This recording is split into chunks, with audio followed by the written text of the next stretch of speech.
Ikaw bang nagdala nitong bulaklak? Ako nga. Bakit? Anong bakit? Bakit mo ako binibigyan ng bulaklak?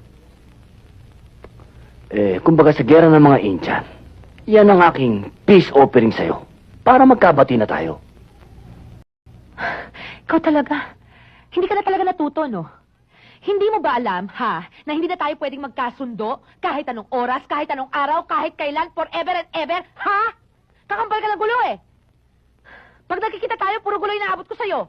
Tsaka itong mga bulaklak mo, baka akala mo, ha, mabubura na itong mga inis at galit ko sa'yo. Hindi pwede, no? Hindi mo ako madadaan sa pa-flower-flower. Senyorito. Alam kong alangan sa akin na magsalita sa'yo ng ganito dahil anak ka ng amo ko. Pero talaga hindi ko na matiis! Kailangan ilabas ko na yung nararamdaman ko! Hindi ko kailangan to! Kaya, iligpit mo na itong mga malunggay mo, ha? Kumita na yan, no? Tse! Teka muna! Napupunan ko lang. Para tayong init at lamig. Pinagsasalpukan, kumukulog. Pero gusto ko malaman mo, Carlota. Kahit anong galit pa yan, kesokdo lang pa. Hindi ako mawawala sa tabi mo. Dahil pangalagaan kita. He!